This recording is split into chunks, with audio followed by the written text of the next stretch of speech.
but the little known and nowhere appreciated body positive Bolger. I mean, fatty Bolger.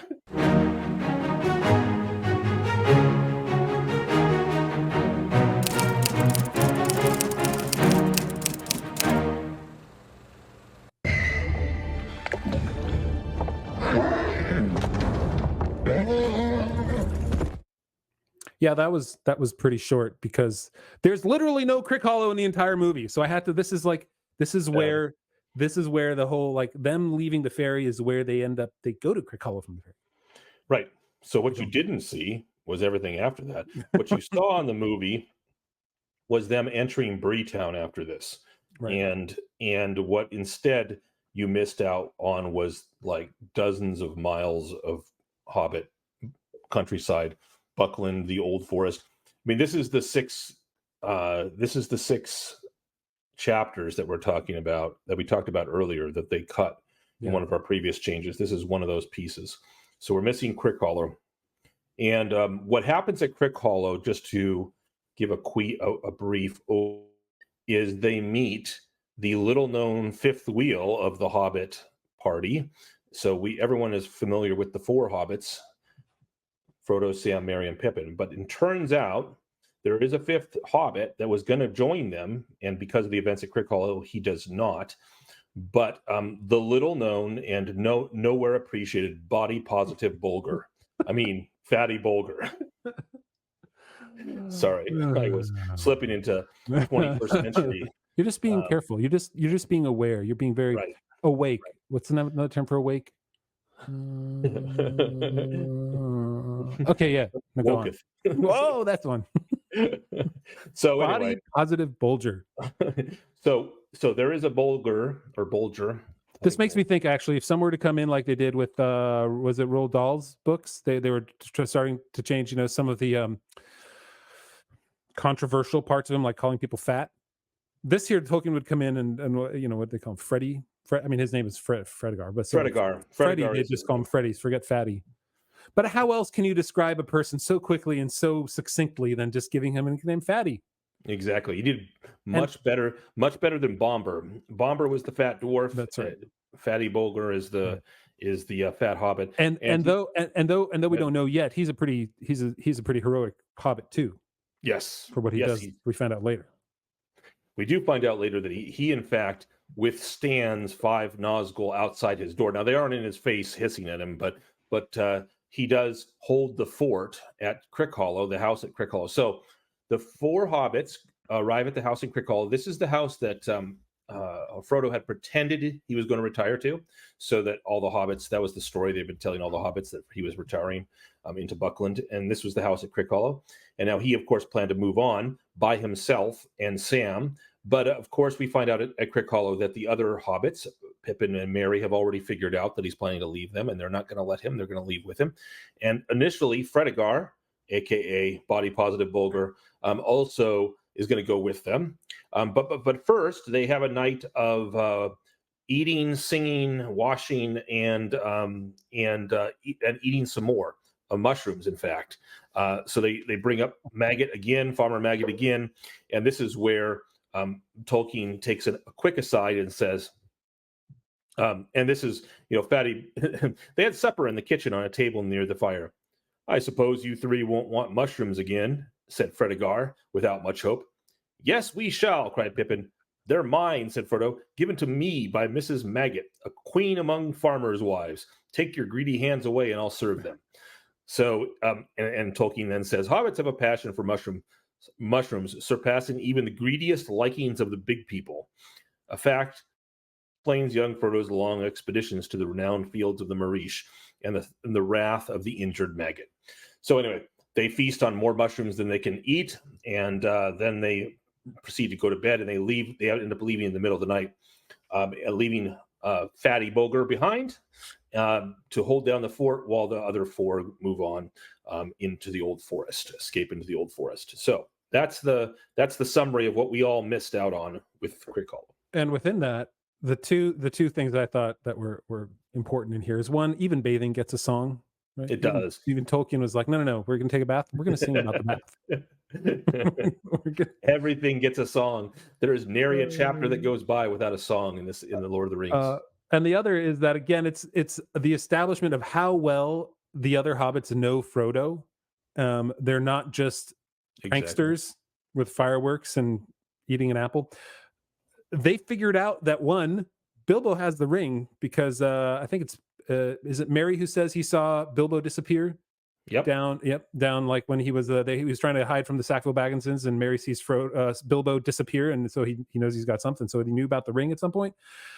And they also knew that, like, Frodo was following in his footsteps. Frodo was going where Bilbo was going, essentially. They knew he was leaving, and so he thought he was being sly and, going behind their back. They didn't really know what was happening. They're like, no, we know the whole thing the whole time. And that relationship is established by, they do it in a friendly way. They're there caring for him the whole time, and so by missing out on all the build up into that, you miss out on so much character development. Exactly right. You see the friendship of the hobbits and their desire to make they poke fun at each other, and it's a great it adds the richness to Hobbit culture that you just don't have the time for in a movie. I don't fault Jackson for that part. Like, there's a lot of things that you couldn't put into a movie like this. Yeah. So anyway, in addition to the bath song, we also get Tolkien wanted to put a little bit of the cosmology, the history of Middle Earth into this here by having Frodo's dream about the White Tower the end of this episode, where I'll read it to you. When at last he got to bed, Frodo could not sleep for some time. His legs ached. He was glad that he was riding in the morning. Eventually, he fell into a vague dream in which he seemed to be looking out of a high window over a dark sea of tangled trees. Down below, among the roots, there was the sound of creatures crawling and snuffling. He felt sure they would smell him out sooner or later.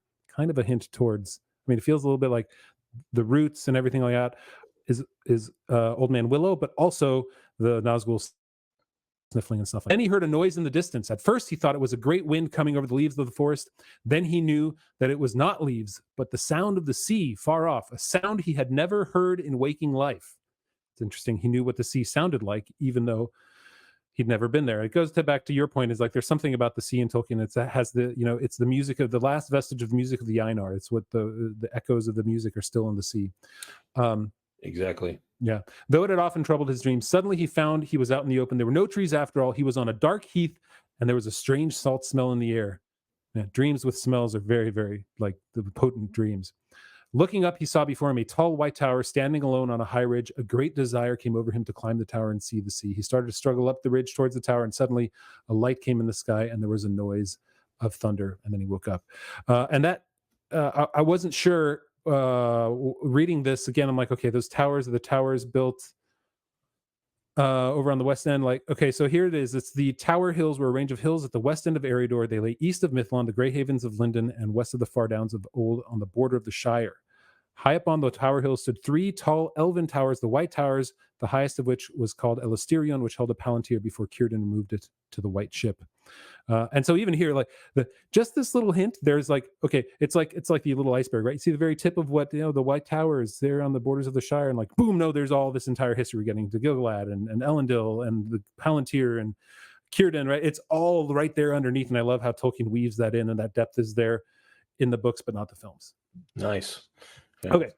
I've forgotten about that dream. That's a good reference. All right. So let's get into our three questions. Is it lore friendly? Is it lore friendly? If you have an answer, go ahead. I'm still. Well, what I was going to say was, I feel like I need a stock answer for these ones where they simply remove a piece. So there's no way for me, unlike Farmer Maggot, who had a couple representations, they just cut it out completely. They just doesn't exist. So is it lore friendly? I mean, obviously not to remove a piece of a book, but is it lore unfriendly? It's a hard one. Okay, if it's a 49, 51, where do you, on that scale of 1 to 100, where do you land on that? Very, very small. That's hard, right? Because I want it in there. It's an absence. So an absence can't be friendly or unfriendly in one sense. It just has no existence. There's nothing there. So it's the fact that they just cut a piece out. Now, the question is, did they cut a piece out that was key to the story itself or the characters? This is a hard one. So does it change the characters? No, I have to say it. I don't think it does. Is it lore friendly? It's not unfriendly. It's lore neutral. I don't know if I can. Can I give a NA? I think a yes is it. I think if it doesn't change a whole lot, Okay. then I think you have to give it a yes. And I'm gonna, because even the last one, you could almost say it's lore friendly by removing Maggot, almost. But I think he's got such a great character, and I think it develops the Hobbit characters more than this episode does. Yeah. Or this chapter. What this chapter does. What is it called? A Conspiracy Unmasked. It serves to bring all the hobbits together at this point and to establish their relationship. And in the films, Jackson does that really earlier when they knock into each other and they have some of that. Yeah, I agree. So, and he introduces them early in there. So I'm going to say, because I said no on the last one of The Godfather of the Shire, I'm going to say yes on this one. It's really boring that you and I agree so much on the lore friendliness side of things. I'm sorry. It's, you one more. You agree? There's more lore friendliness on your side by about 3%. Less than 3%, yeah, or a little more. Man, a little more. All right. Let's get to the next question. These are hard. I'm sure we'll get into more lore unfriendliness in the future as we go through all these. Does the change make for better cinema? You know, I have a hard time when you cut out some great characters like body positive Bolger and some of the lore that's in there with the dream. I don't think it makes for better cinema, because I think there's so much good stuff in the Lord of the Rings. I think it could have been another whole film, like just the entire from here to Rivendell could have been a whole film, and Rivendell to Frodo heading over into Mordor alone with Sam could have been a whole film by itself. So does the change make for better cinema? No, I don't think the change makes for better cinema. No, it doesn't make for better cinema. It doesn't make it lessens the characters in my effect. And I love you miss out. They added, some hobbitiness to it, but you miss out on the depth of the hobbits by not having these longer scenes just with other hobbits other than Frodo, Sam, Merry, and Pippin. You get Frodo, Sam, Merry, and Pippin, and Farmer Maggot, and all his friends and his kids and his wife, and you get Frodo, Sam, Merry, and Pippin, and Fatty. And there's more to it, and they have more friends outside of it. Like Fatty's a good friend of theirs. He was there waiting for them and preparing things too. So anyway, all right, I digress. I can keep going. Exactly, I agree. All right, how much do you like the change? I'll go with this one. I don't think the change is as egregious as the last time. If 3 is right in the middle, I can never say that I'm totally 100% okay with it. So I'm going to go with a 2.6. 2.6 on this one. All right. Yeah, this is how much do I like the change cutting out? It's very close to neutral to me from a cinematic perspective, because I would have liked to have had it there, but still a little. It's only barely below because it isn't egregious, and Fatty Bolger doesn't appear ever again, and he does appear a little bit, but we revisit what happens to him in the Nazgul briefly, but besides the beginning of the Fellowship of the Ring, he doesn't appear. Not a pivotal character. So I'm going to go 2.8. I'm glad to know you're always a little bit higher than me, and you're a little less. I live up to expectations, sir. A little more. That's what I strive to do. I was almost going to give it a 3.0. Actually, you dragged me down. Should be confident in your dislike or your like. Usually, I don't have a problem with confidence. In this case, it's not. But there's an argument to be made. It's always sort of like people are going to feel bad. Am I ruining the films for people by saying how bad these changes are? So anyway, I am glad that you have the heart of the people in mind, because I don't give a flying. You could care less about everybody else. I really don't. And so well. My facts don't rule my feelings. So my feeling of this might be that, but I know in my heart, I don't feel in my heart, I know in my heart that I'm making the right decision to like these even less than you. Well, so here's why I almost gave it a 3.0, because this is the honest truth. I have a sneaking suspicion, if I was making Lord of the Rings in 3 movies, and that's the premise that I start with, like if you're going to make Lord of the Rings in 3 movies, I have to cut things. I have a sneaking suspicion I would cut Crickhollow. I wouldn't cut Farmer Maggot, but I have a sneaking suspicion I would cut Crickhollow. I wouldn't cut Old Forest. I would do a shortened version of the Old Forest, probably, but I would not cut it. And if I had to make that choice, and so I suspect that Jackson probably made a choice that I would have made. Yeah, I agree. Although if you do what they're doing now, which is you have these, they're making what Fallout is a 8-episode, 8-hour Well, journey through a video game. They could do the same thing now with this, and I'm like, okay, that's the base level line level decision. So I agree with you. What Lord of the Rings should have been is a 10 episode or a 3-season. Really, it should have been 3 seasons with agreed 8 to 10 episodes each book, and then they could have put in basically everything. Yeah. And so with 30 hours, you can put in everything, I think. And so if that's the decision you're making, then I'm judging this against something it's not. I should be judging these against what they are, which is their movies. So I agree. I'm trying. Cinema experiences. I'm trying.